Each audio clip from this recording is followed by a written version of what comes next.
If your business is closed, you need to let the SBA know by sending an email to cesc@sba.gov so that the SBA is aware.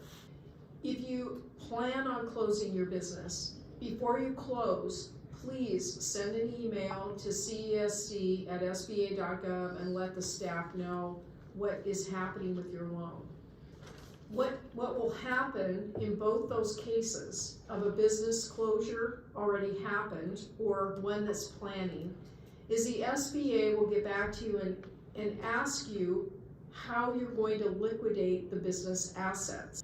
Liquidated assets should be applied to the loan. And one thing I want you to understand is that with the economic injury disaster loans, they had a 30-month payment deferral. The loans were accruing interest from the date they were dispersed. So when a payment is received by the SBA, it goes to catch up the accrued interest first. So even though you make a payment, you may have no principal reduction until all of that accrued interest is brought current or paid. So the other question that came up was about bankruptcy.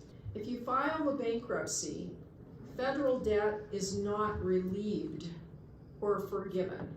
And what happens is those loans that are in default are transferred to the Treasury and are subject to that offsetting process and or private collection process that I talked about earlier on both the PPP and EIDL loans that are transferred to Treasury.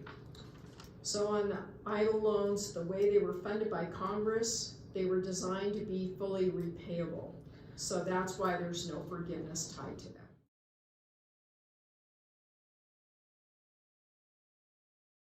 If your business is closed, you should send an email to our COVID EIDL Servicing Center, which is that cesc@sba.gov email address. In the subject line, put your business name and your EIDL loan number.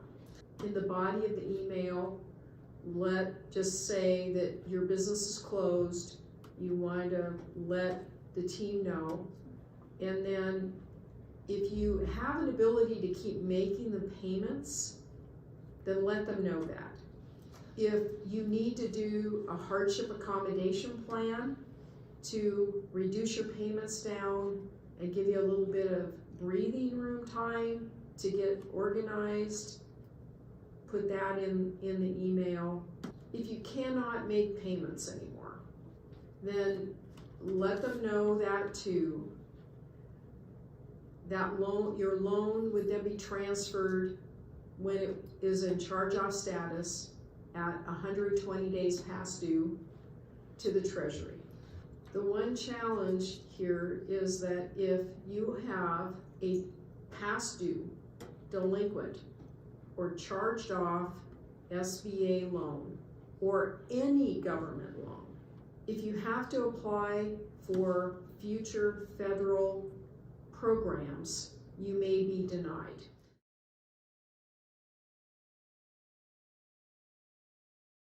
Okay, so I have questions.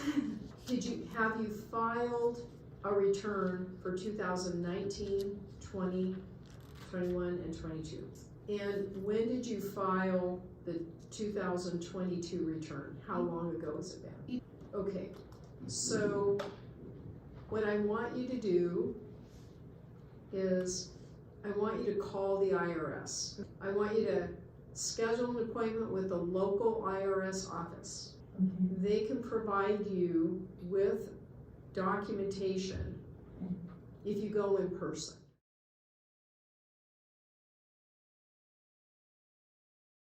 I'm going to say I don't believe you are. No. The RRF is the Restaurant Revitalization Fund. That is a grant. The thing is that you needed to report how you used the restaurant revitalization funds in the RRF portal. And I believe that the reason they're asking for those tax transcripts and account summaries from the IRS is to validate the information that you use, how you use the money, and how you applied for the funds.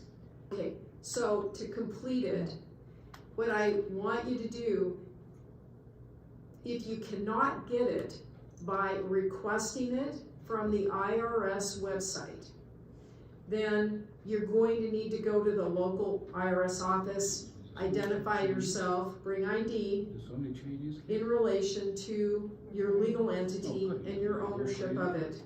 And then they can print out copies of those documents for you to send into the RRF portal.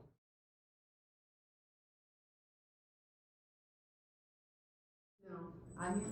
As long as you use the money the way you're supposed to use the money, you should be okay. I would also encourage you to call the 844 number here and let them know, have on record, that you are in the process of getting those tax returns transcripts because you could not get them from the IRS website.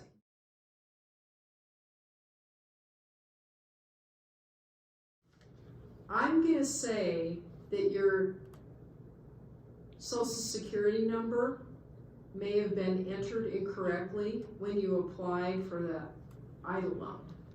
And when you go into My SBA, it's tied to loans that are attached to you personally by your Social Security number. And if there was an error in your Social Security number at the time you applied, like a typo, it's not attached to you, and you will not be able to see it in My SBA. So what I want you to do is call me and I'll look.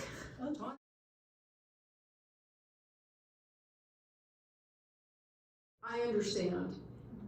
It's really shocking to people when I'm working with them and I tell them, on a $100,000 loan, they have $10,000 or $20,000 in accrued interest during that first 30 months.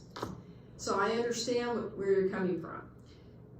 The way Congress approved the funding for the EIDL loans, it was originally with a 12-month payment deferral, which would have been more reasonable. But because we were still entrenched in COVID, it went to a 24-month payment deferral. And then finally it ended at the 30-month payment deferral. And Congress approved these loans to be repaid. Your monthly loan payment, for the most part, still pays off that loan to a zero balance at the end of the 30th year.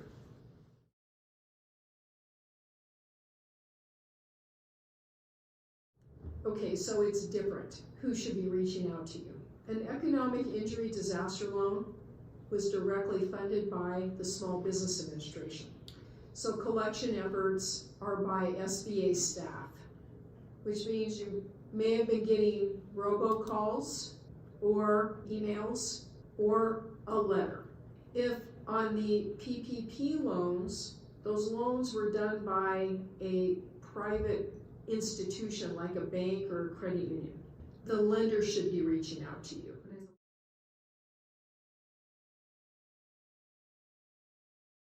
Yes, what happens is, what I want you to think about is a loan, an EIDL could be charged off right now, but not at Treasury. When you apply for HAP, the first enrollment, your loan within 48 hours is automatically it's put back to dispersed current status. So you're current again. The issue here is though, if and I tried to emphasize this, when you're in a HAP, you have to make those payments timely, okay? At the end of the first HAP, you could, if you can start making the regular payments, it'll revert to the regular payment amount. If you can't, then you can apply for the second enrollment immediately after the end of the first one. And then again, your payment after the end of it reverts back to the regular payment amount. You can again then, if you need to, apply for the third hardship accommodation plan and so forth. Each accommodation is 6 months. But if you don't make your payment timely while you're in a HAP, you're automatically put in default and you go to Treasury.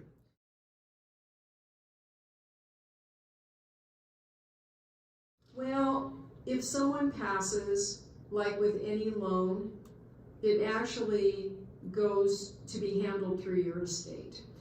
There's part of me that wants to say, if you die, the loan is done. But I'm not an estate attorney. So what I would encourage you to do is talk to an attorney about when you're doing your estate planning. Let them know about the loan, the longevity of the maturity, and ask them how they would encourage you to handle that.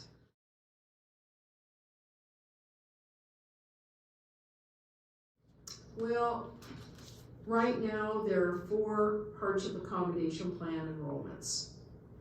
And I don't know if there are going to be any more. Is it possible? Yes. What you might want to think about is if you want to retire, you may want to sell your business. And if you sell your business, the buyer can assume your economic injury disaster loan.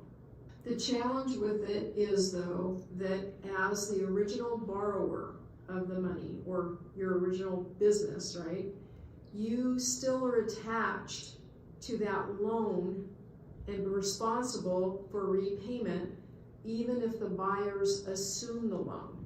If anything happened to you, it would probably make it easier for the SBA to let your responsibility go even through the estate issue or to your heirs in that situation. So you may want to think about doing a sale of the business while you're still healthy, and you can be relieved of the burden of going to work every day. Okay, well, I think we're done. Thank you. Big hug for letting us come in and do this presentation today. Thank you to Yoon and to Grace for doing such an outstanding job of the translation, and thanks for Neil for helping me with this. We really appreciate the opportunity. And if you ever have any other programs that you want to learn about down the road, feel free to have us come out. We'll do specific training for your needs. Thank you very much. All right. Thank you.